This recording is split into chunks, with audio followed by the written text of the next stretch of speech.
Hey, it's Kaya Gerber, and you're listening to Behind the Baller with my boy Ben Baller.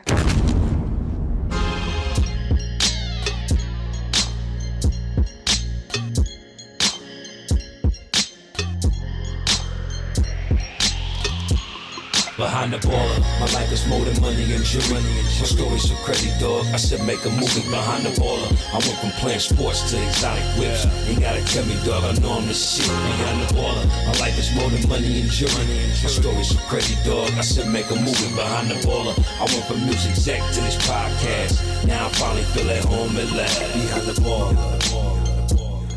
Yo, what's good, everyone? You are listening to a brand new high-definition episode of the award-winning podcast, Behind the Baller. I am your host, Ben Baller, a.k.a. the Korean John King. For those of you motherfuckers who don't watch CNN, yo, listen, you're not going to get that joke, but check it out. I ain't got no cute monikers. Look, John King, he is a real fucking G. If you guys were watching the election, watching CNN, that man stood up and talked for 8 hours on the evening of the election without any Gatorade, no water. That motherfucker didn't sit down, take a single break, nothing. All right? And he didn't miss a beat. This dude is a G. He fucking works with his ex-wife on CNN. Like, I don't know anybody iller than that. But yo, I am on high anxiety. I am super overwhelmed, drowning in work. My nerves are worse than they've ever been all year long. No joke. All right, stomach cramping, dry mouth. I've drank 4 glasses of water this morning and my mouth is still fucking dry. Okay, the weed isn't working. And last night I had a really bad anxiety attack. And guess what? I tried that fucking TikTok, fucking YouTube. I don't know what the fuck it's from. I tried that lemon remedy for anxiety attacks and that shit actually worked. Okay, I was like low key, like just stunned. Okay, so if you're having an anxiety attack, go get a lemon, have a lemon around, whatever. I guess preferably a fresh one, maybe one that's not even ripe. I don't know. The more sour and tart, the better, right? You just take a lemon, you take it with the skin on and everything. You take a big ass bite into it. I'm talking a huge bite. Chomp into that motherfucker. Okay, I got veneers and I did this shit. The sourness will put you into shock, right? You know what I'm saying? And then like that super citrus smell that hits you, it just will calm you down. All right. Like I was having a bad anxiety attack, did that shit, bit into lemon, and it just stopped. Okay. So look, you can go try it for yourself. You think I'm fucking bullshitting? It works. Okay. But look, for sure, my anxiety is 1000% from this fuck show of an election. Okay. But before we begin, I just really got to say this real quick. Today's episode is a treat. It is really special. You guys are going to get 2 shows for the price of none, right? Because this show is free. It's the best fucking free show. Best business podcast in the internet, period, all right? That's right. On this episode, we add to our SheEO series and women empowerment, and we have the owner and founder of House of CB, Conna Walker. If you don't know what House of CB is, ask your girl what House of CB is. And if she doesn't know what the fuck House of CB is, yo, man, you might need to fucking leave her. All right, but no, I'm just playing. Look at Conna she's fucking killing it, like quietly, because I didn't know about her until my wife had said something, and then my boy had put me up onto her. And yo, I can't wait for you guys to hear her story. But right now, look, I just wanted to let you guys know it's a special episode today. Right now, we got to talk about that blue whale, that fucking whale shark that is inside the swimming pool. All right, let's fucking begin. I could admit when I'm wrong. And believe it or not, I will. All right? But I'm not wrong often. And I talk a lot of shit because I'm a cocky son of a bitch. But very rarely, like very, very rarely, am I delusional. Okay? And to see that 64 or 65, whatever it was, some odd million Americans voted for Donald Trump disgusts me more than boar vomit, all right? Or fucking aardvark vomit, whatever is fucking more weird, okay? I'm dead ass serious right now. Look at the data. It ain't just white KKK Proud Boys that voted for Dick Stain. Yo, there are women, when they said, oh, women hate him. Women voted for him. Black women voted for him. Asian women. Asian, Black, and Latino men. They voted for Trump. It's truly appalling and it's sad. Like, it's not black and white. You know what I mean? As they think. It's just, but like when I think of the dimensions of Dick Stain, Donald Trump, like he is so fucking simple. It's crazy. He's as simple as they come. Stupid. You guys think like, man, just some of the messages I get from you guys. Oh man, he puts all these kidnappers and pedophiles away. I'm like, shut the fuck up, man. If you guys did that much research on him, you'd find out the complete fucking opposite. With all the fucking sexual harassment, all the fucking allegations, all the fucking lawsuits he's got going against him, it's ridiculous, okay? You guys are drinking that Kool-Aid. You got that piss-colored Kool-Aid that you guys are drinking, okay? Once again, fucking disappointing, okay? But you don't have to wait that much longer, okay? Because it's not looking good for Donald. And he's doing all he can to try to he's fighting for his life because he's fucking scared to death.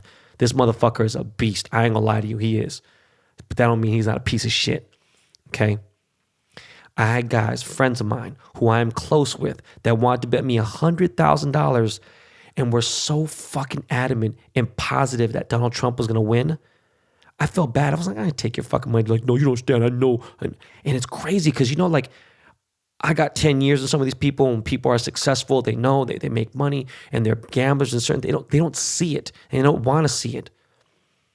Even if I don't like anybody, I fucking see it on both sides. Sometimes 3 to 4 sides. Okay, the early odds had Biden up, right? He was like a minus 200 favorite, and then as the election began, and up till Tuesday night, Trump was a heavy favorite. People thought it was a wrap. I even had homicides like, yo, dog, it's fucking over. I'm like, you're fucking crazy, bro. This shit is far from over. And I knew that just because I knew that the mail-in votes and all that shit was going to come late, okay? People thought it was done deal. I knew deep inside this was going to be a battle, a shit show. And I'll admit, from the bullshit polls and the news and all the media, that shit had me gassed the fuck up, okay? I really thought Biden had it by a landslide. I thought he was going to fucking crush Trump, and I was wrong as fuck. Okay, but I also know shit would play out once I saw the bird's eye view, and I was like, all right, let me assess this shit. Like I was like a motherfucking what's that shit called? Like I was a drone. I zoned out, checked out 4 different channels. I was looking at shit, and then it's crazy because Bernie Sanders called it a week ago. He called it to the T on the Jimmy Fallon show. He said it was going to come down to Pennsylvania and Georgia and Wisconsin and probably Michigan, and it fucking did.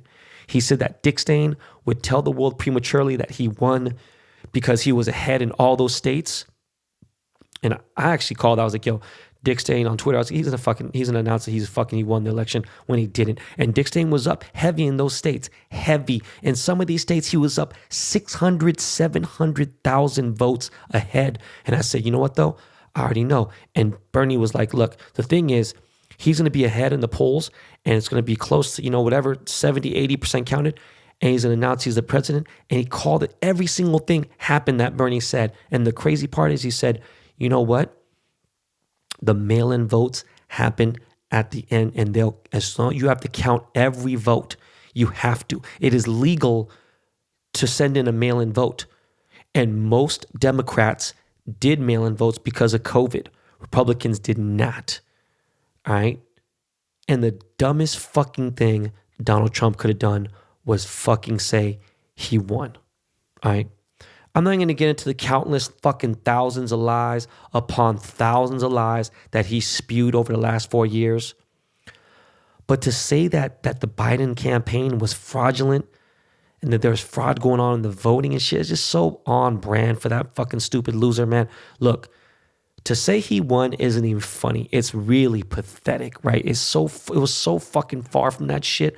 And as of yesterday morning, Biden has taken back the betting odds. He came back and slapped, the whole fucking day yesterday is minus 400, minus 540. Now, like he's minus 700 as of super late last night. Okay, huge favorite. All right. Curtains of motherfucking closing is curtain call.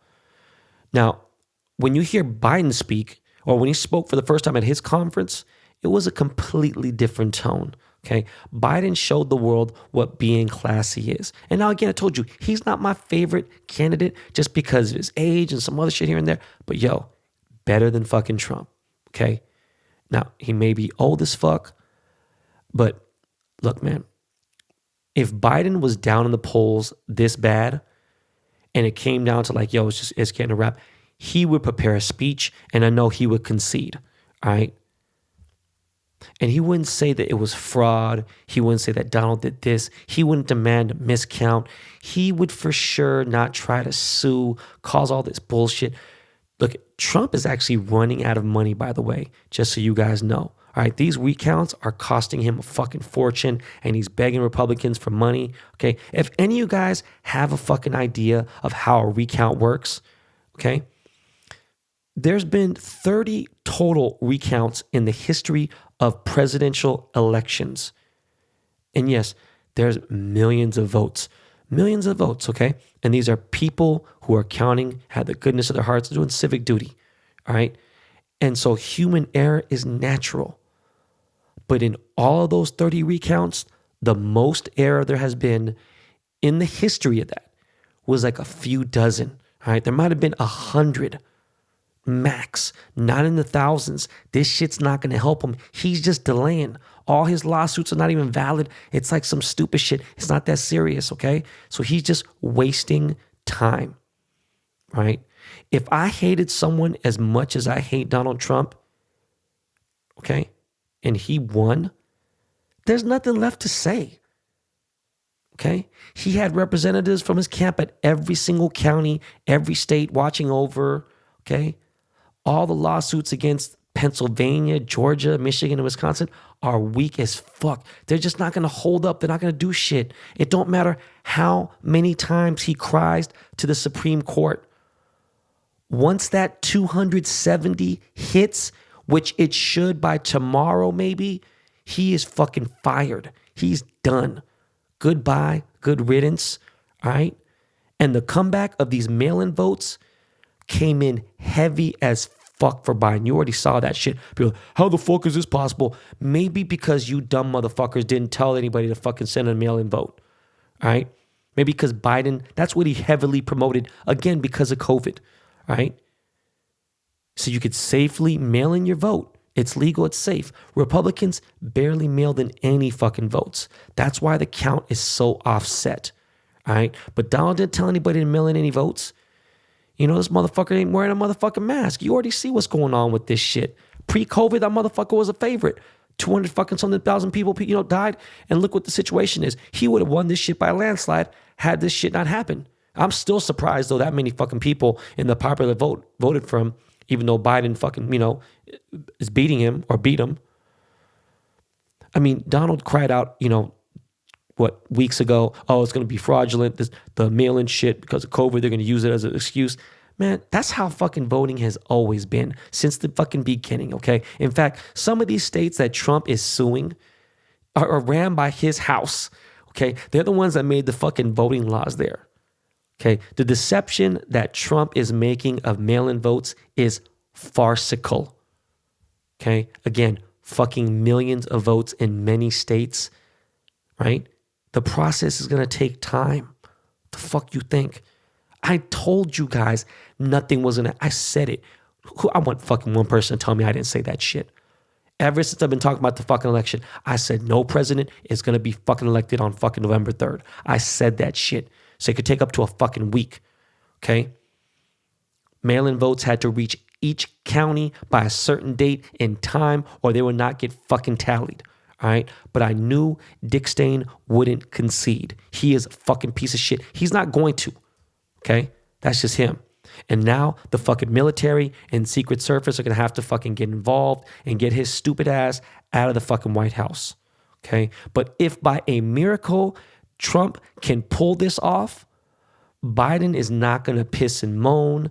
He's not going to fucking sit there and cry, whatever. He's going to fucking concede. This is what Trump is doing is the most chicken shit bitch behavior I've ever witnessed in all 47 years of my living, all right, of my life. Dick Stain kept saying, stop counting in the areas where he was up in, right? Stop counting in Pennsylvania, stop counting in Georgia. But then he's like, yo, keep counting in Nevada, keep counting in Arizona, in the states he was down in. Yo, you don't see how absolutely crazy this is? I'm being complete. Remember, I'm a fucking Republican. Like, you don't see how absolutely ridiculous and silly this shit is? It is really farcical, all right? I still can't believe that little douchebag, that little fucking dwarf, Lil Pump, AKA Little Pimp. Imagine you ride Trump's dick to get some clout and do all this little bullshit because your career sucks now, and he calls you Little Pimp in front of the fucking entire rally. The whole world is watching, and you look like a jackass because you know what? None of these fucking adults know who the fuck you are. You know what? Great. I'm very proud of you. You got 15, 16 million followers, and 5% of them are under the age 18. All right? None of them are fucking able to vote. Fucking idiots. It's hilarious. It's fucking unbelievable. By the way, Biden is the highest voted president in presidential election history. He fucking beat Barack, which is crazy. And I think, look, if Bernie Sanders was running for the Democratic Party, I think Bernie would have fucking won like bigger, and it'd have been fucking more. But anyways, look, did you hear when Biden spoke? He didn't diss Trump. He didn't have any beef to say. He had nothing negative to say, right? He did say that he's on the road to winning, which is absolutely true. And he said he wants unity between the Republicans and Democrats. He said he wants all the states to get along, not the red states, not the blue states, but the United States, okay? And to be real, any man with fucking dignity or class would concede and join in and help bring the country together, all right? If Trump does that, man, it would help out. People would actually from around be like, you know what, man, this motherfucker's all right, man. You know, fuck it. Yeah, he's a piece of shit, whatever, boom. But you know what? He's doing good for the country. And it would help the country a lot. It would bring our country together. But no, Donald ain't going to do that shit. You know what? Donald just needs to fucking take this L and get ready for jail. That's what he needs to do, okay? That's why he's not going to see anybody. Last night, they did, what's it called? They did the, they put the lid on the shit, whatever. He had his Twitter fingers running, but he didn't want to see nobody. All right. Man, man, bro. Speaking of which, obviously I've told you guys that, you know, Kimberly Guilfoyle's friend, her brother, Tony, is my boy. We have been going back and forth at it heavy. He's fucking pissed off. And he suggested about having Donald Trump Jr. on the show. Who fucking knows, man? Especially now with they lose and shit. The motherfucker might go to jail too. I don't know. But I'm open to having him on the show. I'm sure he'd ask for the questions up front. And, you know, I'd fucking write and ask for the crazy shit. And we'll see what happens. I don't know. But, yo, as of right now, at 9:40 a.m. Pacific time, the election is literally going at a snail's pace. Had some movement this morning, but it's going fucking, I wish it was going turtle slow. It's going snail slow, okay? I'm just going to assume that North Carolina is going to be handed to Dick Stain, but Pennsylvania is still a slight long shot for Sleepy Joe. I mean, on election night, super late night, we were down 670,000 votes. And as of right now, I think Dick Stain got like 130,000 vote difference, but there's still a lot of votes left. So it's up in the air. But you know what? We don't even need Pennsylvania. And I said that before. It'd be fucking nice, but it's just crazy. The fact that, you know, the mail-in votes, we just got to keep counting every single vote. Now, Georgia at the moment is going to get down to the wire. That shit could get down to 50, 100 votes. I mean, it could get super close. All right. And by the way, a Georgia judge just minutes ago has dismissed Trump's campaign lawsuit, okay? So it's getting spooky down in Georgia for sure. And all them ATLians, look, man, at the end of the day, I know they're doing the right thing and they're voting for Biden, okay? I think by the time this show airs, which is in less than, 2 hours and some change, or at the latest, by the end of today, we should know what's good with Nevada. They just updated too. Sleepy Joe was up by 7,000 some odd votes yesterday, and they hadn't updated for a fucking long time. It was driving me crazy. And now, with 2 recent updates, Smokin' Joe is up around 11,000 votes, again, in Nevada, which is very good. I was anticipating he was going to go down because, I'm just like nervous or whatever. You expect the worst, right? And after this update, I just feel a lot better because he was, I thought he'd go down a little bit, but he's starting to kind of walk away a little bit. And there's still some votes, so you never know what's going on. But the good thing is Joe went up, all right? So if Smokin' Joe holds on to Nevada and Arizona, then he gets 270, period, all right? And he's the fucking president of the United States. If Smokin' Joe gets Georgia too, which we might know by tonight, look, then he's at 286 electoral votes, and it's time to get the Mayflower or those Ryder trucks and get Dick Stain the fuck out of the White House. But we have a young female CEO, aka SheEO, on the podcast today. Miles, can we get a little something special for Conna? Of course, beats by Lakey Inspired. We're going to cut to a commercial real quick, and we'll be right back with Conna Walker, y'all.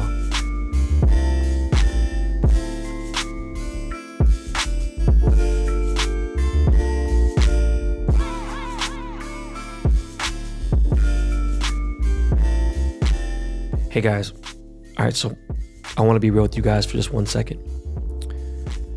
At the end of my podcast episode with Gary Vee, I asked him if he had any questions for me. And this is what he said. If it all disappears, if you could kind of do anything you wanted to do in any way, what would you do? And my answer to Gary Vee was, I'd go and help a bunch of people anywhere between 16 to 40 years of age get off of drugs. Now, I don't know if you guys know this, but I had a drug problem at one point, right? I've been open about it. It almost killed me.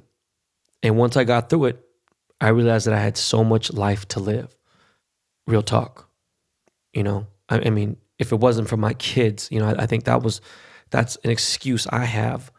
But I had to clean myself up because, there's no way I could operate my life with being a dad and all, But I've been around so many people who've had drugs. And obviously, my best friend Jonas, he passed away from drugs. Mac Miller from drugs. I can't think of any off the top of my head, but I genuinely want to help people get off drugs.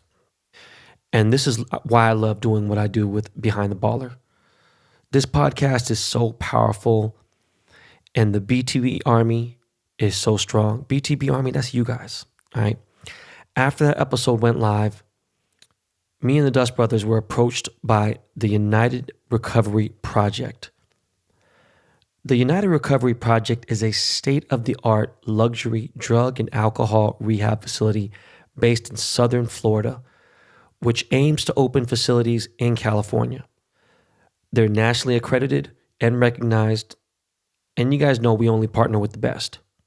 Not only are they helping people in real time, the Dust Brothers are producing a real professional podcast with URP called Hell Has an Exit with Brian Alzate, who happens to be the CEO and owner of URP. And he opened URP when he was 25. One of the youngest, if not the youngest person to own and operate a behavioral health facility because he used to have a problem and wanted to give back. Brian got clean at 17 years old. At 12, he was doing coke. At 14, he was a full-blown addict to using Oxycontin and smoking crack. Brian has since then dedicated much of his life to carrying the message to addicts and helping them find recovery. And episode 1 of Hell Has an Exit is now live on all podcast platforms. And he interviews his childhood friend, whose father is a head of a Medellin cartel. Yes, I'm not bullshitting. I am dead serious for real. His childhood friend's dad was the head of a Medellin Colombian cartel. So, yeah, go hit that subscribe button. I'll wait. All right, good. Look at, we only rock with the best in the business. And you know the Dust Brothers don't play when it comes to taking on new partners. Now, a lot of people don't know this. Shit, I didn't know this. But drug and alcohol rehab is covered by most medical insurances. They work with over 20 major providers, Aetna, Cigna, Blue Cross, Blue Shield, etc. The United Recovery Project success rate for graduating clean clients is 4 times the national average. Treatment should never be a one-size-fits-all, and if you're going to do it, you need to do it right. You guys just heard a little bit about my story, and I'm proud to partner up with a place I trust and respect and can confidently recommend for you or for your loved ones or maybe even your enemies who you know are battling demons. So if you're struggling, if your friend or someone in your family is going through it, please check out the United Recovery Project. For more information and a free confidential evaluation, you can go to unitedrecoveryproject.com/Ben. They also have a free 24/7 confidential helpline you can call anytime that's been set up exclusively for the BTB Army. You can dial 1-833-999-1877. Again, that's 1-833-999-1877. Go to unitedrecoveryproject.com/Ben. Take it for someone who's been through this. Go get the help you need. Much love.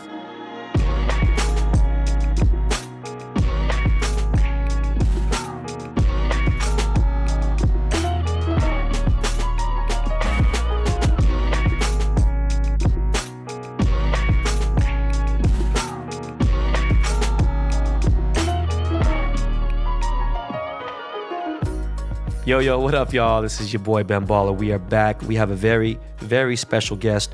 This is definitely part of the CEO series that we do here and highlight women who are just female bosses and everything. And this lady is all the way from the other side, from the UK, Miss Conna Walker. What's up? Hi, thank you for having me on. Yeah, you know what? It's funny. I didn't know you're like for real British. I've seen like you. A fake version. Yeah, like I've seen you a couple times, like briefly, you know, and Yep. we just, you know, like a hi, whatever. So I didn't really know. Like I remember when Michael B. Jordan did the Nike thing, I saw you. I remember like briefly, and like I was always impressed. And what's funny is I always tell people this that are from the UK or anything, but I was named after Big Ben. No way. Yeah, and my Why? my wife, I don't know. My dad was like, he came to America and I guess whatever, and I was there in 81, 82 during the royal wedding. I was actually there, like outside Buckingham Palace when Prince Charles and Lady Di got married, and my wife lived in Knightsbridge. Oh, that's nice. That's a nice area. Yeah, so my firstborn son, his name is London. So you know, because we were so fond of the area, and Oh, that's so cute. it's crazy. I love that. It's crazy. Yeah, I love that. So let's get right into it. So you own a very successful women's clothing brand, very popular, legit fashion brand. This ain't like t-shirts and stuff like that. My wife is a fan of it. She's been wearing it since it was Celeb Boutique, but I don't know necessarily like, and please, if you get offended, I don't want you to be offended. I just want to ask, is this called fast fashion or is yours like, is that different? No. I guess fast fashion is more earmarked by like a super cheap price. And our price point is more like $200-ish, give or take on average. And with fast fashion, they like pump out a ton of designs nonstop, and it's a lot more mass market. But for us, we produce like lower quantities and just kind of control our stock more. And they're just like each piece takes about 12 weeks to develop. So it's not quite fast fashion. I call it affordable luxury. Nice. So it's just kind of sits somewhere in the middle. It's like nice quality, but it's not super expensive, but it's also not super cheap. And, you know, you can keep it for years. And it's not like a one-time wear kind of thing. So we're kind of in the middle. So it's like obviously nicer than J. Crew, like nicer than Madewell, but it's like, okay, I get it. So, Yeah. Okay, so how did you start your business? Because I heard somewhere that you were 17, like what the fuck? And like Like, how did you get it rolling? Do you have investors? Did you have angel money? Like, how did you start? No, I didn't have any investors. I was super lucky though that my dad loaned me £3,000, which is, I don't know what that is now in the current exchange rate, probably $3,000 at this point. No, it's like $4,500, which is nothing. Yeah. But I started with that, and he had just kept pressuring me to get a job, and from when I was like 15. And they were furniture importers from Asia, so I would go with them on trips, like business trips. And I just happened to see clothes that I liked, and I was like, actually, I think I can sell these. So I borrowed the money from him and then put them on eBay. And then like I only bought a few pieces of each style. But I could pay back my dad after that, like pretty much immediately, and then just started buying more stock, and then moved from eBay and built my own website. And then long story short, then started designing everything myself. Then I hired designers. Then we changed our name. And now we're here. So hold on, wait a second. I'm going to get to the name change in a second. So do you guys wholesale to other businesses, or is it mostly like you have your own website? Was it that, or? So I have my own website, which gets a ton of people on. And then we have stores in the UK, in the US, Australia. And we don't wholesale, but we do have, well, when Topshop were in the US, because they've closed all their stores now, which is a shame. Right. But when they were in the US, we were in all the US Topshops, and we were in about 20, I think it's 20 of the UK Topshops. But I just don't really do the wholesale setup because I don't love how that works. And also another place not maybe caring about how you care about your own product. Exactly, like how it's displayed. And sometimes, you know, they want to pick product that maybe is like older product that's not the best kind of representation. And we don't work in a traditional way of like this is our summer collection, this is our winter collection. Our products, when they're released, obviously, like they make sense for the time that they're released, but there's not a traditional setup. And I just hate the whole terms of like 90-day payments and buying 7 months in advance. I hate that net 90, net 30 shit. I hate all that shit. It's yeah. I don't like working in wholesale environments. And like, why would I sell them it much less when I can just sell it directly and have the money? So how many stores do you have now? You have 4? Yes. And your first store was in the UK? Yep, the first store was in the UK. We've got one in London, we've got one in LA, one in Vegas, which is currently closed for renovation. And then we've actually got 2 others in the UK. The one in Vegas, is it in a fashion show mall? Mm-hmm, yeah, but it got flooded, so it's been closed for a minute. Yeah, everything's all fucked up. We'll get into that too in a little bit. But you know what's crazy, because I'm be honest with you. Look, I know I can shop anywhere. I think people think that I fucking wear, you know, Givenchy underwear. Like I'm a regular dude. I'm serious. I'm chill, you know, like I don't really think too much. But I mean, of course, once in a while, you know, sometimes, you know, I have to let people know. I might be wearing, like, I might joke with you, but I might wear a Target shirt. Yeah. But, you know, I might have $500,000 earrings on, you know, and it just, I'm still, balance. Yeah, I try to balance it, you know, I try to, but I love Topshop. Obviously, it was only in the UK. I never seen it in America. When it came to America, you know, it came to the Grove, and then eventually came to the Americana, and I was very excited. And when I saw House of CB, I didn't know that was the same thing. And when I found out what it was so funny. The first thing I did was I like took a picture and text message Mariana. You know, I was like, hey, this is your homie's company. Like, what the fuck? Like, this is crazy. And she's like, yeah, you know, and I know she fucked with you guys heavy. She was really like someone that pushed your stuff pretty heavy. She was really like, especially before, it was like Mariana had like 70,000 followers. You know what I mean? She would push. Yeah. She would push. I think like, I've been friends with her for like almost 10 years now, if not 10 years. And she was wearing House of CB when it was Celeb Boutique. Like, we've known each other. My wife even had dresses from Celeb Boutique. She showed them to me recently. Way. Yeah. So, okay, how the fuck did you land a deal with Topshop when they don't even carry anything except Ivy Park? Like, they don't carry nothing. So how did that work out? Well, so they approached us in the UK to be in their main store in London, in their flagship store. And so we went in there and we had a really nice deal, and they were really easy to work with.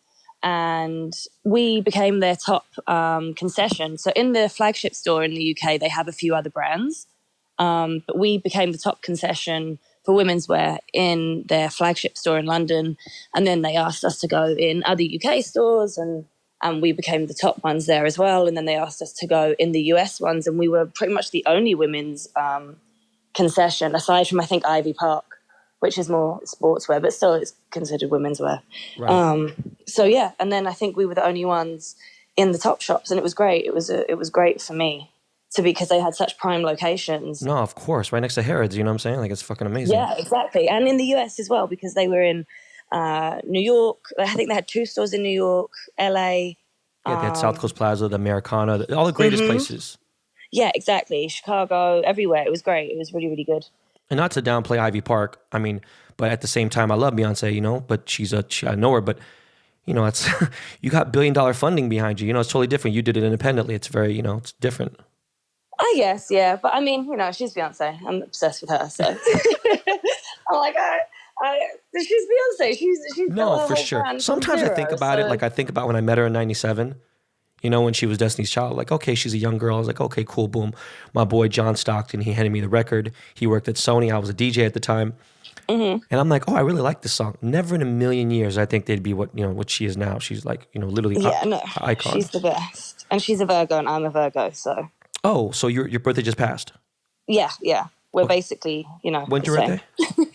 20th of September. Oh, okay. Yeah, my son is right on the cusp. He's a Virgo, but he's August 24th. Oh, so it's that Leo Virgo. Yeah, it's right there. So why the name change in 2014? So we started designing everything in-house, and then we moved to just doing all our pieces in-house. So we weren't buying any wholesale pieces anymore. And so part of it was to reflect that, because people, you know, had known us to just find like cool pieces and sell them. And then we needed to kind of show that we were like a real brand now. So I changed the name for that reason, and also because I had a PR company here, and we had been getting on a ton of UK celebs. Like, they had been wearing the brand loads, and it was great. And I really wanted US celebs to be wearing them. And so I got a PR company, and the PR company said people really love the pieces, but they hate the name. And obviously that makes sense. It was a crap name anyway. Right. So then we changed to House of CB. The House of is kind of like a nod to like old-fashioned houses, like all the French houses were like maison de... Yeah, exactly. And then the CB was just, you know, Celeb Boutique shortened, so we didn't lose the old customer entirely. We didn't like alienate them. Totally. But it still, you know, told the story of the brand and the direction it's going in. And it worked. And then we had so many placements, so many celebrities wearing it. It was great. So it was a good move. So, Conna, I'm just going to, because this is a business podcast, and I tell my fans and my listeners. So the funny thing is, you see how she had a company called Celeb Boutique. Now it's kind of poppy, very, she says a horrible name, and she said it and I didn't. My company used to be called Icy Fresh.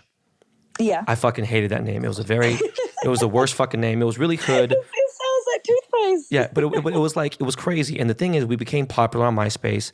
And then there's a big famous, 4 years, you haven't been here long enough. There's an enormously famous slushy company called Icy. And they decided to sue us for the name, because when you Google Icy, they want to be the first 10 searches on the front page of Google. We ended up being like number 3 or number 4. So what happened was, ended up being a blessing in disguise. It was going to cost $2 million to fight them in court. Mm-hmm. Yeah. And I said, look, I fucking hate this name. But I didn't want to lose the IF, because we made an IF logo, which the guy actually passed away now. But the designers ended up being, he was kind of a famous designer in streetwear. Mm-hmm. He made our logo, and I was like, yo, we got to keep it. And the nicest diamond, the highest clarity diamond there is Internally Flawless. So I changed our company's name to Internally Flawless & Co. Oh, that makes so much sense. And it made us so much, like, now people took us more serious. It wasn't like a hood brand. It wasn't, you know, like rapper only. It was like, obviously I started doing Michael Jackson's jewelry. I started doing, you know, like much bigger clients, Katie Holmes, and people that were not even associated with hip hop at all whatsoever. So it's crazy that Conna did the same thing. So what was it like seeing like J-Lo and Beyonce wear your clothes? Oh, it was amazing. Obviously, I mean, for me, like I said, my pieces are only like $200, which is of course, for many people, you have to save up for it, and it's a considered purchase.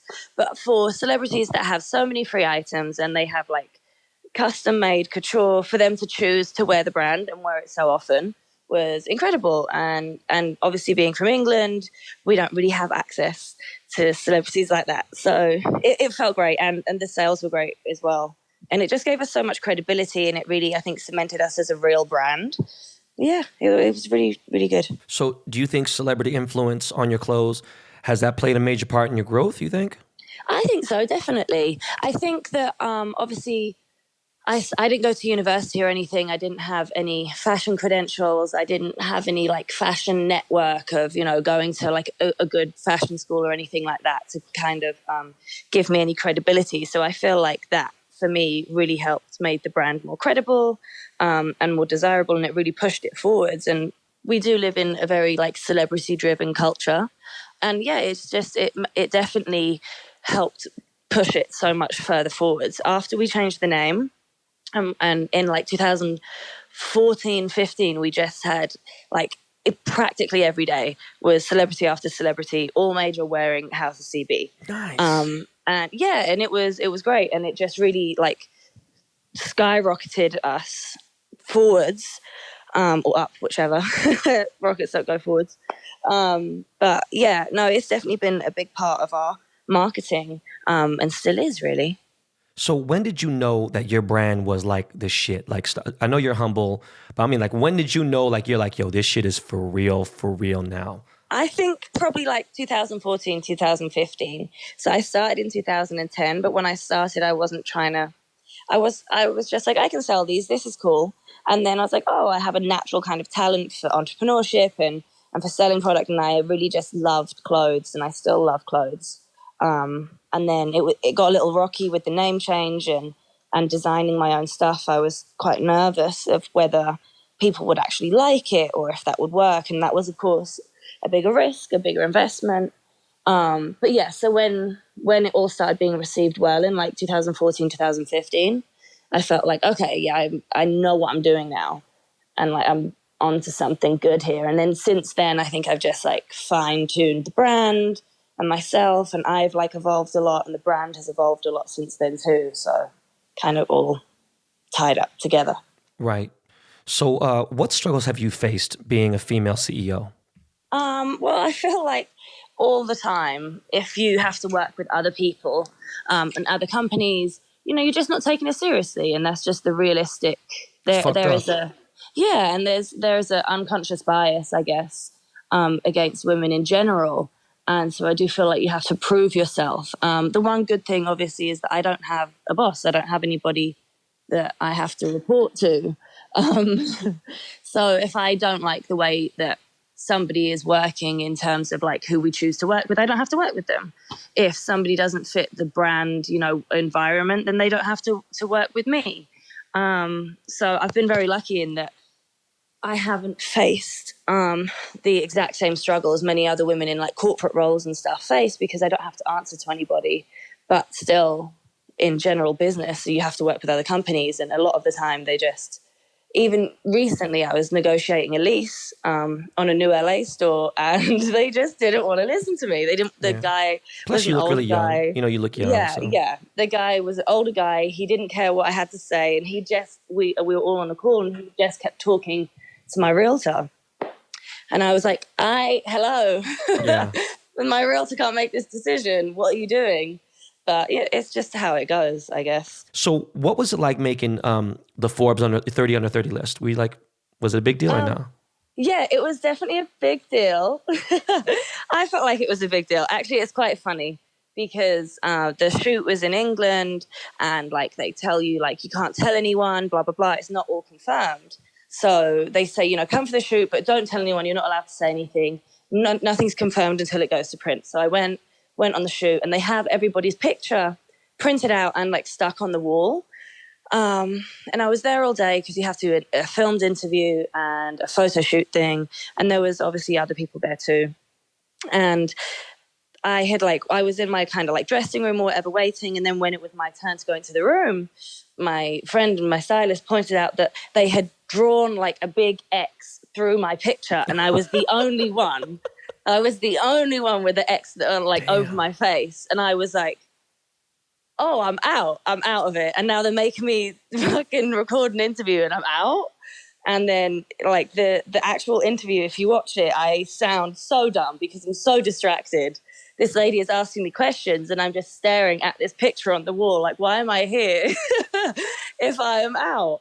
And then I asked her afterwards, I was like, hey, is there a reason that my face is crossed out? And she was like, oh yeah, we just, changed the category you're in or whatever. And I was like, Oh my okay. God. That's the worst, right? When you assume something and it ends up being a good thing. Yeah, and I was like, oh, okay, all right. Phew. But yeah, no, it was good. It was fun. I like it's just one of those things, isn't it? Like, if you can get on there, then it's a nice little... No, it's really nice to be recognized for what you've done. And I've never made a list in my entire fucking life, like ever. And then like a few years ago, I made Hypebeast 100, which is a very big deal. To me, like, I'm old, so it's different. I was 30 years old 20 years ago, so like it wouldn't make a difference. But, when I made that, it was a big deal. I was actually really proud. We finally did it. Boom. Plus, no jeweler has ever been on there, and it is what it is. So going on, what adjustments have you made because of the pandemic, because of COVID? Have you guys, has it affected you guys at all? Has it made you change things? Well, through summer, there was like relatively no difference. And then now we're just noticing, I guess, UK's just gone back into a lockdown.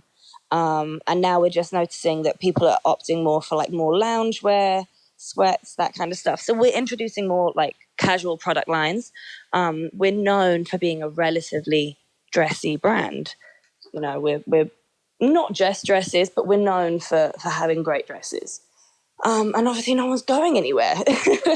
So people are still buying it, which has been great. And like, we've had a great year still, and like hasn't been too affected by it. But we've just been introducing new product lines. Sweats are coming out next week, and then more lounge stuff, and just scaling back on the dresses a little and putting the other product lines in instead. But it hasn't been too bad for us. Touch wood. Well, that's really good, actually. I mean, the funny thing is, I actually am a luxury brand. I am a non-essential. It is 100% completely unnecessary. Like, this is straight luxury, and we decided to fucking remodel and expand twice the size of our Beverly Hills store. And I'm like, this has got to be the worst fucking time to do this. But I've been very blessed. I have a waiting list, to make a piece for somebody. And so I was able to use that, and we're good. We're good. It just was interesting to see. You seem like you got your fucking head on your shoulders like crazy. Do you plan on ever selling House of CB? I don't know. I'm open to it, I guess. Not right now, maybe in like 5 years or something. Have any big dogs like LVMH, any of these big dogs hit you up and like offered anything for it? Or we've had a lot of different people expressing interest, I guess, but I've never really said that I'm particularly interested in doing that. I think maybe we would put it on the stock market before selling it. I'm not sure. Oh, I'm nice, kind of open to it, but it's not really something that I'm thinking of like right now. But I would like to let go of it one day, but I don't know if I actually will. Random question, because you have no kids or nothing or anything. What time do you wake up every morning? I usually wake up at about 6. Nice. Same. That's great. I have to because I have kids. I have to because I have my design office is in London. So 9 a.m. here is 5 p.m. there. So if I don't catch them for the last few hours, then they don't speak to me till the next day. Right. So I have to get up early. But I also go to bed pretty early too. I'm such a grandma. When you said like 9:45, I was like, okay. I'm sorry, my kids are they'll be like 8:15, 8:30, and then I have like it's just I want to get this in, But yeah, no, it's fine. I'm an old lady now. Yo, you don't even want to know. Like, oh my God, I've seen you turn up. Stop playing, yo. So this is on some more fun shit, right? We're gonna get into some fun questions. Like, what was the craziest purchase you made once you made like your real money when you start making millions, whatever? Well, I've always liked nice cars. So when I was like 19, I think I bought like a secondhand. I think it was secondhand. Yeah, secondhand Bentley GTC. And then when I was 21, I bought a new one. And then when I came here, I got the Rolls Royce Dawn. And then I just changed that last December to the Cullinan. So I just like cars. I like nice cars. Trust me. So that's probably my stupid shit. Nice. Yeah, you're talking to the wrong person. I had a very serious problem. Jesus Christ. Yeah, I just, I tell 'em, I don't really post it on Instagram. You are my close friends, so you would see that, but I just spent $3 million on cars in the last 3 months. So it's like, I'm not really going to it's a really bad time to show that. I talk about it on a podcast. People understand the content, the way I'm expressing myself when I say it. They know I'm blessed. But look, I could have bought those cars 2 years ago, 4 years ago. It's just, do you know what I mean? I'm consistent regardless. Yeah. My next question is, because it's related to that, is it hard to find a man to date because you're so successful? I don't know. I mean, I'm being serious. I feel like it's intimidating, right? They see a Rolls Royce, they see a Patek Philippe, that shit's, they see your fucking Instagram stories, you're on private jets. Like, it's inspiring and then also scary, right?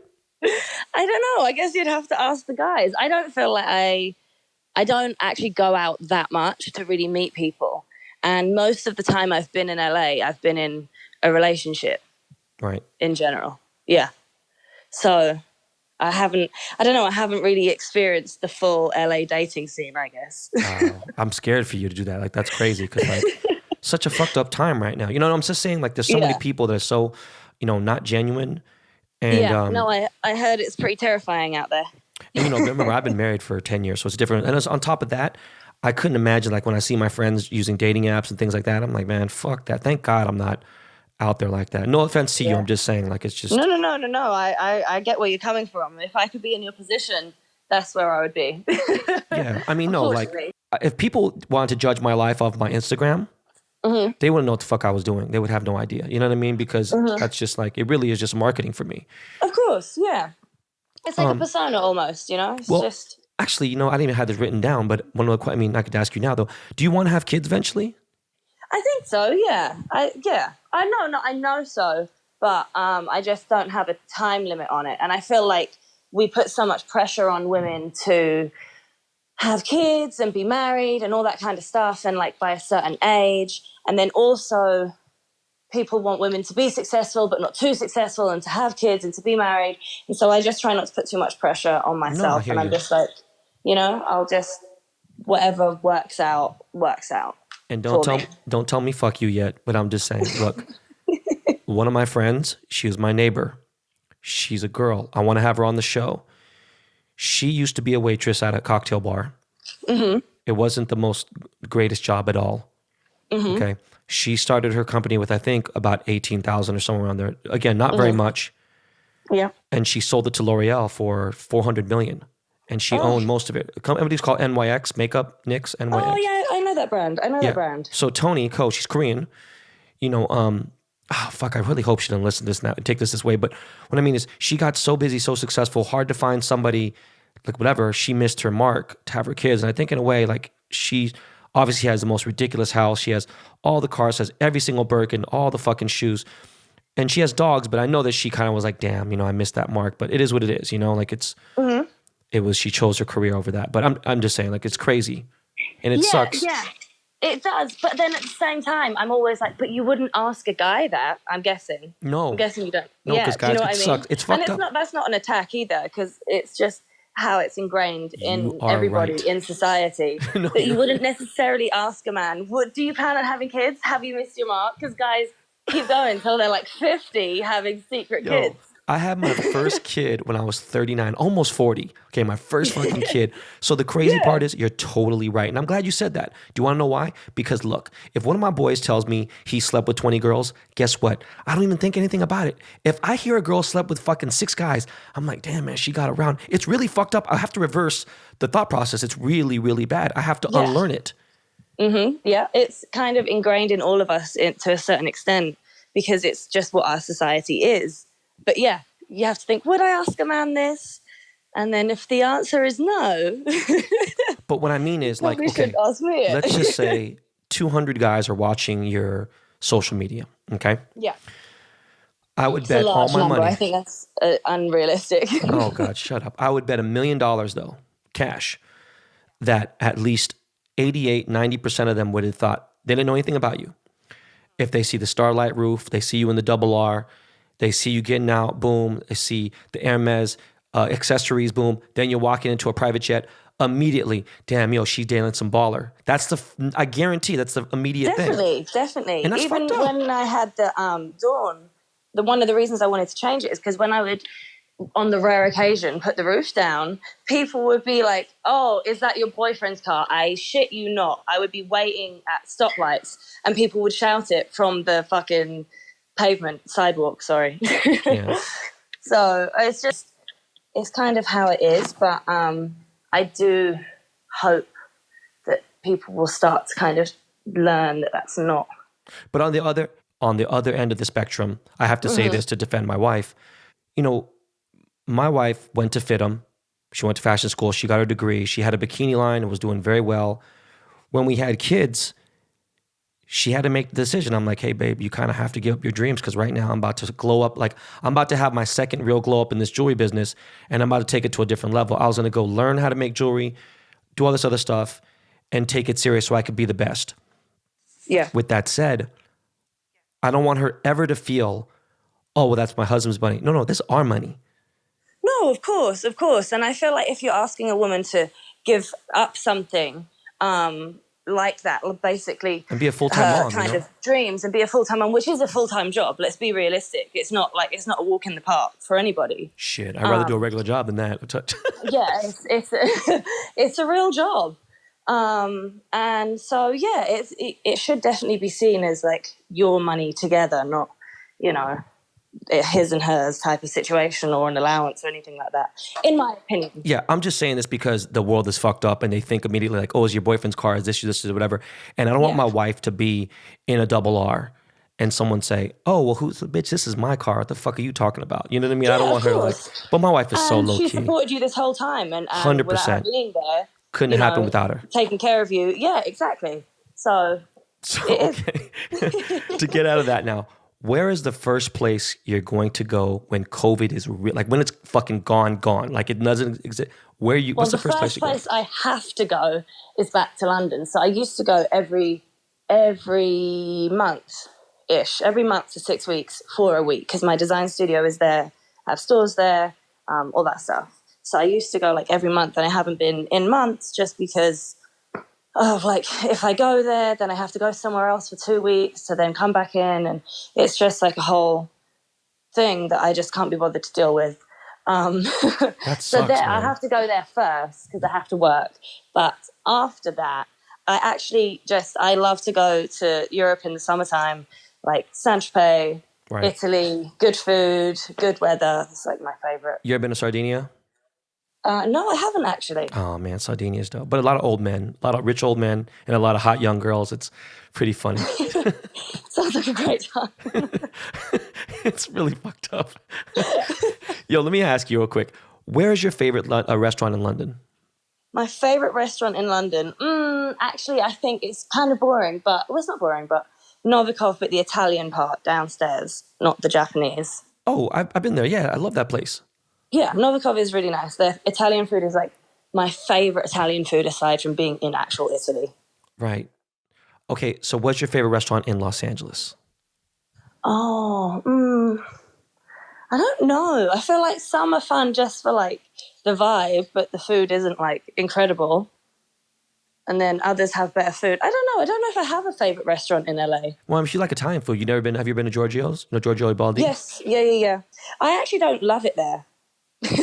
Wow, really? Well, let me ask you. I know. I'm trying to think of damn, you know. I like fancy places. I like cheap places. It just depends on my mood. Some places are like more of a vibe. Some are just like But people think that LA really has a lot of good medium level food. Yes, it does. But when you get to like the Michelin level or whatever, I just think like the best Italian food I ever had in my life was not in Italy. It was actually in Korea of all places. And the guy there, he was considered one of the best chefs in Italy.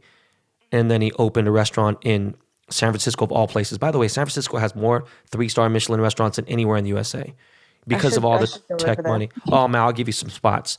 But yeah, no, I was just curious what you thought. So last couple things. Yeah.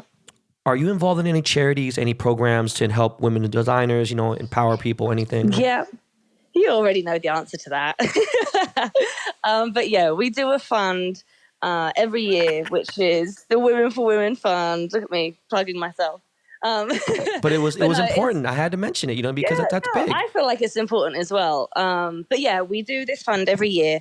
Like I said, I was very fortunate that my dad could afford to give me $3,000, and so many people aren't that fortunate, and women especially don't get given loans as much from banks, and just as we said, aren't taken so seriously, and it's a lot more difficult for women to get the funding and the help they need to get their businesses off the ground. So the fund is for women-owned companies, startups, that kind of stuff, and they just apply, and then I pick my top 3, and then they get the funding, and the funding is like free. It's not in return for any percentage or anything like that. And next year will be our 3rd year doing it, so I do quite like that one. That's fucking awesome, Conna, seriously. Do you have any advice for any women trying to start a fashion brand? Fashion brand specifically, I feel like it's super important for you to kind of know your brand story. The same way that you pivoted and that I pivoted, but you kind of stayed true to still like who you were as a brand. I feel like that's super important to have your brand story and to know what that is and revert back to it. For us, it's like quality and being feminine and kind of helping women's causes. So everything we do has to kind of tick those boxes. And I feel like that's super important, because otherwise, if you don't know what your brand is or who your brand is, then you just kind of get a little lost. And then there's so much competition. So it has to have identity. I get it. Yep. Totally agree. So Conna, listen, I have all my guests, every guest who's ever gone on this show.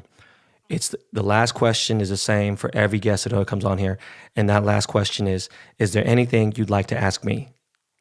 Why didn't you let me know this beforehand?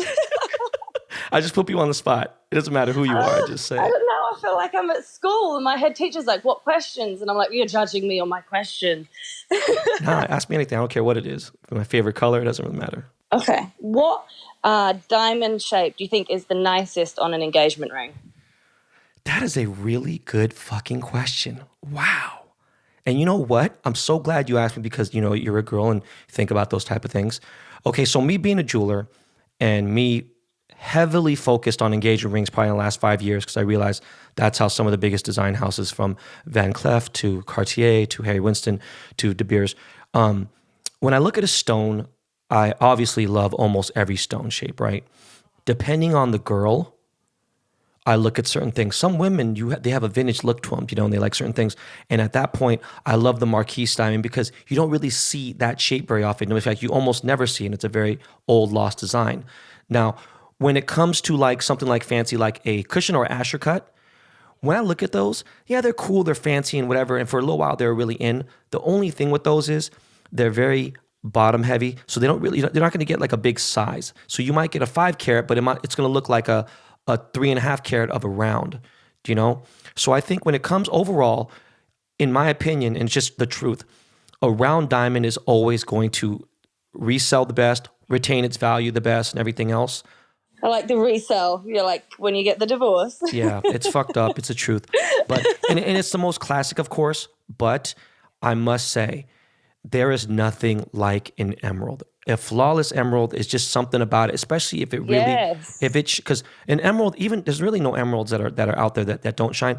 But when it hits and you got like a fucking 10 carat or 5, 6, 7 carat, and it's like VVS 1 or better, D color, it's a whole different level, and it literally runs through timeless style. It could be on something, you see it on Princess Di, you could see it on Conna Walker, you could see it on fucking, I don't know, some little 18-year-old girl. It really is amazing. And I like how sometimes I've set it sideways instead of going vertical, doing horizontal.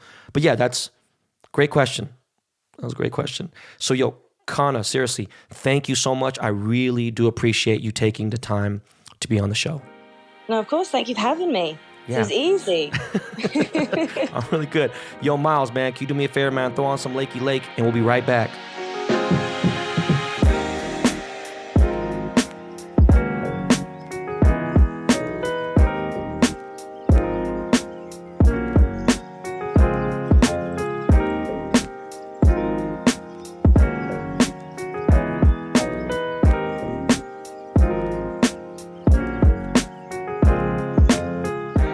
So, I don't know about y'all, but I love that interview. All right. Like, put yourself in her shoes, okay? Really imagine the shit that women have to go through on a daily basis. If you just even, I'll be with my wife when we first started dating to even now, after having 3 kids, she walks out and you got dudes. She got like 19-year-old dudes trying to pick up on her. Like, now, imagine, beyond the harassment and all that shit, imagine a pretty woman now and a very successful pretty woman. Like, yo, man, can you imagine, like, just visualize what she was talking about? Like, imagine her in a murdered out, drop top Rolls Royce in a Dawn on 26s, all right? Platinum Motorsport plates, like just chilling, top down, pushing down Sunset Boulevard. And you're just going to see guys, you'd be like, oh, man, this chick, man, she probably was some dude, man. That dude is some NBA player, paid for that car and everything else. They're going to assume and judge that the car was bought by a man. And I ain't gonna lie to you, you know what I mean? I fell victim to that shit too. I'm guilty of it, you know, and I see it and it's just like, boom. So it's impressive. That's why I'm trying to give these women a platform on the show, because I don't have a lot of women on the show in general, all right? It's just tough being a woman. Having to navigate through obstacles on a daily basis by men who either want to fuck you or they want to keep you down or they don't want you to get paid what you deserve to get paid. But anyways, look, man, dope interview. Speaking of interviews, we got Tom Green. If you guys, I don't know, some of you young guys probably have no idea who that is. This motherfucker was a big, heavy hitter in the late 90s, early 2000s. I don't know. We'll see what he's up to soon. And my boy Rich Kleiman, co-founder, partner of 35 Ventures. He's Kevin Durant's manager, KD. Got all kinds of shit coming on. He's coming up on the pod soon. And Tom Green is, like I said, I like talking to successful folks in any era. I don't give a fuck what they are. OGs, I like talking to some of the youth. As long as they're pushing that shit forward and doing their thing, I'm always down for it. So for sports, man, ain't much to say about fucking baseball or NBA. I'm still trying to take a fucking picture with fucking young jocks, fucking goddamn Dodger trophy, but this COVID situation still fucking got him quarantined. But yo, to football, actually first, hold on. I think we're about to sign back on with MyBookie again, right? Because I know a lot of you guys have been fucking bugging the shit out about fucking picks and everything. And it was like, I told you guys, I'm done. You guys are seeing it on the Instagram, but you're not, like, I document all the shit here, right? But we should be doing NFL picks soon again, maybe next week. Even my homies have been hitting me up about picks because, obviously we crushed that shit. All right, I ain't gonna lie to you, man. Jordan helped me out and so did Miles, man. We really, really fucking crushed that fucking NFL handicap shit against the spread. We've been killing it. But yeah, I don't got much to say except that this weekend's game versus the Bills, it's a super true test. This is probably our toughest test to date in where we stand as an NFL team. And I can't call it. I want to win this game. I think it's dope that we got fucking Jamal Adams back and we activated old boy. Was it not Duncan? What's his name from fucking Cincinnati? But, I think it's going to be close. And I hope that we come out victorious, right? But it's in Buffalo. I know it's cold as shit out there. I know we're used to that shit, but it's totally different. I got my boy Stephon Diggs who's killing it right now for that team. Their QB is a fucking beast. He's fucking, he literally, the motherfucker is a fucking animal. But you know who else is on the squad? A friend of the BTB podcast, Quentin Jefferson, formerly of my beloved Seahawks. He's down the Bills. It actually hurts my heart. And when I give him shit about it, he's like, hey, bro, like, it's not my fault. You guys let me go. But oh yeah, real quick, man, the Niners, they really just can't catch a break. Like, it's sad. And nobody hates them more than me, but this is fucked up. All right. Now they got COVID cases. Fucking George Kittle is out indefinitely. Jimmy G, who knows when the fuck he's coming back, but he's trash anyways. It's fucking y'all. The Niners backup quarterback is better than he is, but this is really fucked up for the Niners fans. I don't know. We got one game with them still. So when we play them at Levi's, it's going to get ugly. It's going to get so ugly that probably I'm not even going to put any slander on my social media because I feel bad. All right. But I'm about to head out shortly in a couple hours. My assistant, Sean, about to head out to San Diego for these meet and greets. And of course, I got to pay my respects to my man Q. You already know. Q World Star, founder, owner, CEO of World Star Hip Hop. Rest in peace, Q. And happy belated birthday, bro. His birthday is November 2nd. And yeah, I'm definitely going to stop by that gravesite and say what's up. I'm going to hit your son up, Q. I'm going to hit up Quinn. Hopefully see Leo in China and see what's good with them. But yeah, man, I'm excited to hit the whale's vagina. I'm even more excited to see all my 619 fans. Some of you guys don't know this, man, and I'd say it like you guys know, but 619 is the OG area code for San Diego. I'm not going to meet 619 fans, so I don't want you guys to misconstrue that. But not sure about where I'm going to eat and everything else. I know Mr. A's is closed and everything else. I mean, I might have to rely on fucking Postmates. I haven't figured it out. But regardless, I am hyped to meet my BTB or my San Diego fan base. I'm excited to meet you guys. I'm excited for you guys to see these fucking San Diego Padre BBDTC shirts and the fuck shirts. I had that fucking Mexican slang in my shit, that chunti slang. I can't wait for you guys to see these BBDTC boxes. A lot of goodies in it. Speaking of BBDTC, I put a few items up on the website in my closet section, for sale. I'm going to be adding more real soon as I'm cleaning out a couple of the higher end items, like the cooler shit that I can get some bread for, obviously Supreme Babe shit. But I cleaned out my closet again. I gave away 50 items of clothing this week. And it felt fucking great, right? And I think in January, I might have one more final closet clearance, but it feels good to simplify a little bit. I'm just simplifying. Like, one thing I'm not simplifying is on the bearbricks. And if you didn't know, Designer Con is not happening, obviously, in Santa Ana or Anaheim Convention Center, where the fuck it was, I forgot. It's COVID, so I can't. So it's all virtual. Go to my Instagram, my most recent post on Instagram. You're going to see it's an IGTV. I'm breaking it down where you can get tickets on stuff. But yo, people hit me all the fucking time about where they can get bearbricks. Here it is. And I'm going to tell you, sign up early, sign up for a VIP. You're going to get some fucking rare shit. And there's going to be some dope ass shit. And again, they sell shit for retail, not for resale. All right. As for the hobby, there is a huge project going on in 2021, but I can't speak about it yet. But it's something that I'm contemplating. Also, a very limited edition numbered project is dropping possibly next week with Tops. Of course, it's something I'm involved in. This is a rare numbered thing. Like I'm talking about, this is like dope. Anyways, meanwhile, I'm going to be putting up my Roberto Clemente autos on the website this Saturday. All right. Now remember, the format for my autographs has changed completely. All right. And for these last few cards, they've changed. So since Roberto wore number 21, that means the silver BBDTC cards will only go up to 21, not 50. This makes it much more rare and it makes it more fun. Okay. The price is still discounted. So there will be a silver 1 of 21 series BBDTC autograph card. And then there's going to be a 1 of 5 gold Ben Baller rare autograph. All right. I'm going to be adding a few 101 Beckett graded BGS slab cards as well. And I got a couple chrome, like dope ass cards, like fucking a couple fucking diamond die cuts and things like that I'll add up for, for a cool ticket. But yeah, man, I'm dropping autos this Saturday. It's going to be some shit. Always check out the website. There's going to be some stuff. Obviously, not re-upping on any merch or any kind of stuff. And I'm going to be dropping some motherfucking heat on Black Friday. So don't sleep on that. As far as continuing with the hobby, Project 2020, my next card is Nolan Ryan. I actually tell you the truth, I've only fucking designed maybe the frame of it. I don't know just yet. And then obviously after that, on Cyber Monday, I'm finally dropping Ken Griffey Jr., which of course, one lucky person will win that $20,000 Seattle Mariners chain.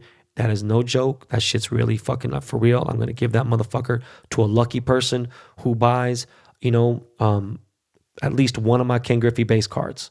All right. So don't sleep on that. Speaking of chains, I got this sick ass chain I'm about to drop with General Mills cereal. Yes, General Mills Cinnamon Toast Crunch, Trix, fucking Honey Nut Cheerios, Lucky Charms, all that shit. They're a huge company, General Mills. I'm doing a project with them that's crazy called Cereal Squad. Stay tuned for that. And real quick, look, I always get hit up for plugs. people message me all the time. Hey man, you got to plug on Rolexes. You got to plug on shoes. You got to plug on this. You got to plug on rental cars. And you got to plug on fucking this. You got to plug on that. And I'm like, yo, check this out. All right, serious, no joke. I have no plugs.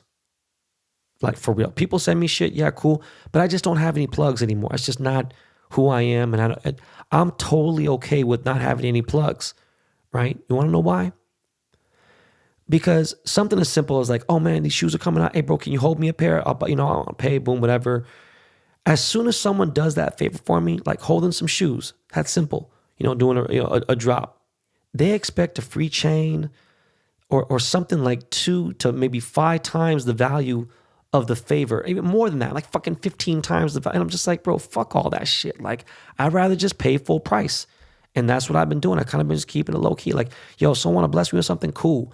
But I'm cool with paying full price. I don't need no plugs. I don't want no headaches. I don't want to make any extra new friends. I'm chilling. All right. Another thing too is I see everyone's like, yo, man, the dude's going to be the next Jay-Z, man. This guy's going to be, who's going to be the next Jeff Bezos? Who's going to be the next Mark Zuckerberg? And I'm just like, what? Look, I always wanted to be the first Ben Baller. I don't know what the fuck you guys are talking about. And last but not least, yo, ever since this election and right before it, I haven't watched shit on TV. Been watching the Unsolved Mysteries on Netflix and stuff and everything else. And no good cop shows, no good fucking... There's some new movie coming out tomorrow with Kevin Costner and Diane Lane. I forgot the fuck it's called, but it's supposed to be violent, and I like that shit. I don't know, man. You know what, though? For Halloween, though, I did try to have my kids watch Child's Play Chucky. They couldn't get past fucking 10 minutes of that shit. They was too shook. But what I have been doing is listening to podcasts, okay? And again, as I mentioned in the commercial for United Recovery Center, the dude who started that podcast has a dope ass podcast. I listened to it, okay? He happens to be the owner of the rehab center, young dude, all right? And his podcast is called, once again, Hell Has an Exit, all right? Hell Has an Exit. It's pretty fucking dope. Not gonna lie to you. Again, the first episode is about a childhood friend of his whose father was the head of a Medellin cartel. It's crazy. Check it out.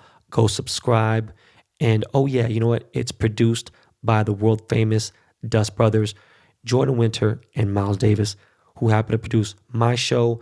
They produce Michael Rapport, one of the biggest podcasts in the world.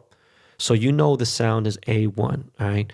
I actually can't wait for some more episodes, man. I listened to that shit and it was really good. So definitely don't forget to check that out. But yo, ladies and gentlemen, that is it for this episode. We are done. Yo, I need to smoke some motherfucking weed, pack the rest of my shit, and head to San Diego. I hope you guys enjoyed this episode, man. This fucking election, man. We need to get this motherfucker Dick Stain out of here. All right? And yo, before we leave, always remember what? Number 1, make it a great day. Number 2, do I gotta say it? You guys say it out loud to your radio, to your iPhone, whatever you're fucking listening to this shit. This is not your practice life. All right? Okay, people, I love y'all. God bless. And we are out. Yo, Lakey, take us home, homie. Peace.